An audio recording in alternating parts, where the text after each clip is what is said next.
আসসালামু আলাইকুম। আমার আজকের রেসিপি হলো একদম রেস্টুরেন্টের স্বাদে খুবই মজার একটা খাবার, সেটা হচ্ছে আলু পালাক, মানে হচ্ছে আলু দিয়ে পালং শাক। এটা একটা রেস্টুরেন্টের রেসিপি, শুধু আমি একটু কম তেলে রান্না করব। রেস্টুরেন্টে সাধারণত একটু বেশি তেলে রান্না করে, আর বাজারে এখন কিন্তু প্রচুর ফ্রেশ পালং শাক পাওয়া যাচ্ছে। তো যারা পালং আর আলু পছন্দ করেন কিংবা সবজি পছন্দ করেন, একবার বানায় খেয়ে দেখেন। আসলে একটা চেটেপুটে খাওয়ার মতো রেসিপি, খুবই মজার একটা জিনিস, তৈরি করা খুবই সহজ। তো চলুন চলে যাই মূল উপকরণে, কিভাবে আলু পালং তৈরি করতে হবে মূল রেসিপিটা দেখে নিই। চুলা একটা প্যান বসিয়ে দিয়েছি আর দিয়ে দিচ্ছি 2 টেবিল চামচ পরিমাণ সরিষার তেল। সরিষার তেল গরম হয়ে গিয়েছে, এখন এখানে 4টা আমি শুকনো মরিচ ভেঙে দিয়েছি আর দিয়ে দিচ্ছি 1 টেবিল চামচ রসুন কুচি। এখন আমি হালকা ভেজে নিচ্ছি। তো হালকা ভাজা হয়ে গেলে এখানে 1 চা চামচ আদা কুচি আর 3টে কাঁচামরিচ ফালি করে দিয়েছি আর দিয়ে দিচ্ছি হাফ কাপ পেঁয়াজ কুচি। এখন আমি পেঁয়াজটাকেও হালকা 2 মিনিটের মতো ভেজে নিব। পেঁয়াজটা বেশি ভাজতে যাবেন না, পেঁয়াজ বেশি ভাজা হয়ে গেলে পরবর্তীতে শাক কিন্তু ডিসকালার হয়ে যেতে পারে। আর এখানে আমি 3টা বড় সাইজের নতুন আলু নিয়েছি, আলুটাকে আমি কিউব করে কেটে নিয়েছি।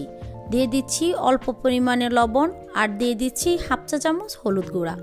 এখন এটাকেও আমি 2-3 মিনিটের মতো ভেজে নিব। তো 2 মিনিট ভাজার পরে আমি ঢাকনা দিয়ে দিচ্ছি। 2 মিনিট পরে ঢাকনাটা উঠিয়ে নিচ্ছি, আবারও নেড়ে ছেড়ে দিচ্ছি। এখন এখানে আমি 2টা টমেটো কুচি করে নিয়েছি, দিয়ে দিচ্ছি 1 চা চামচ মরিচ গুঁড়া, 1 চা চামচ জিরা ধনিয়ার গুঁড়া। এখন আমি আলুটাকে নেড়ে ছেড়ে মশলার সাথে মিশিয়ে নিচ্ছি আর খুবই অল্প পরিমাণে একটু পানি দিয়ে দিচ্ছি যেন তলায় পুড়ে না যায়। এখন আবার নেড়ে ছেড়ে নিচ্ছি। এখন আমি ঢাকনা দিয়ে দিব 2 মিনিটের মতো। এখন ফিরে আসলাম 2 মিনিট পর। এখন আবারও আমি নেড়ে ছেড়ে দিচ্ছি।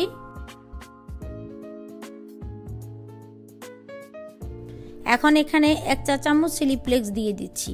কেউ চিলি ফ্লেক্স দিতে না চাইলে কোনো সমস্যা নেই। আবারও নেড়ে ছেড়ে দিচ্ছি। এখন আমি আবারও ঢাকনা দিয়ে দিচ্ছি।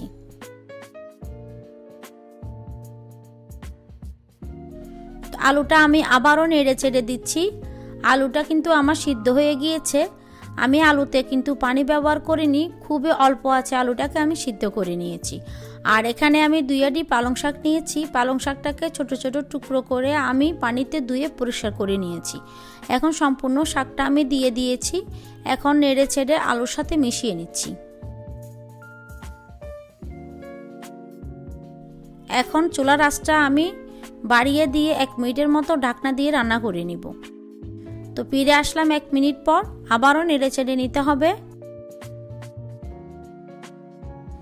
এখন ঢাকনা দিয়ে আমি চুলার আঁচটা বাড়িয়ে দিয়ে 2 মিনিটের মতো রান্না করে নিব। তো 2 মিনিট পর দেখুন শাক থেকে কিন্তু প্রচুর পানি বেরিয়েছে।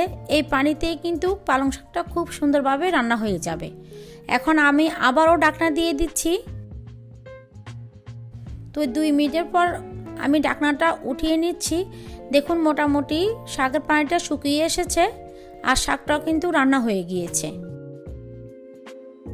এখন এখানে আমি 1 চা চামচ গরম মশলার গুঁড়া আর 1 পিঞ্চ মেথির গুঁড়া দিয়ে দিয়েছি। আমার কাছে কাস্তুরি মেথি নেই, তার জন্য আমি মেথির গুঁড়োটা ব্যবহার করেছি। আপনাদের কাছে কাস্তুরি মেথিটা থাকলে ওইটাই ব্যবহার করবেন। বাজারে কিন্তু এখন প্রচুর পরিমাণে মেথির শাক পাওয়া যাচ্ছে। আপনারা চাইলে মেথির শাক কিনে নিয়ে এসে বাসায় শুকিয়ে কিন্তু কাস্তুরি মেথিটা ব্যবহার করতে পারবেন পরবর্তীতে। এখন দিয়ে দিচ্ছি 1 চা চামচ ঘিটা কিন্তু অবশ্যই ব্যবহার করতে হবে। ঘিটা ব্যবহার করলে শাকের টেস্টটা কিন্তু আরও দ্বিগুণ হয়ে যায়। আর রেস্টুরেন্টে কিন্তু লাস্টে সবজির মধ্যে 1 চামচ ঘি অবশ্যই ব্যবহার করে থাকে। আমার রান্নাটা হয়ে গিয়েছে, আমি এখন নামিয়ে নিচ্ছি। তো দেখুন তৈরি হয়ে গেল আলু পালং। রেস্টুরেন্টের স্বাদে প্রফেশনাল শেফের রেসিপিতে করার চেষ্টা করেছি। শুধু আমি একটু কম তেল ব্যবহার করেছি, কিন্তু তারপরেও এটা খেতে কিন্তু অসম্ভব মজা। আপনারা বাসায় ট্রাই না করলে বুঝবেন না।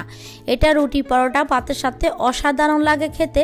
যারা পালং শাক পছন্দ করেন তারা তো বানাবেনই, আর পালং শাক অনেকভাবে রান্না করা যায়। তারপরও আমার এই রেসিপি একবার বানায় খেয়ে দেখবেন, প্রেমে পড়ে যাবেন। আশা করছি আমার আজকের রেসিপিটা আপনাদের খুব ভালো লেগেছে।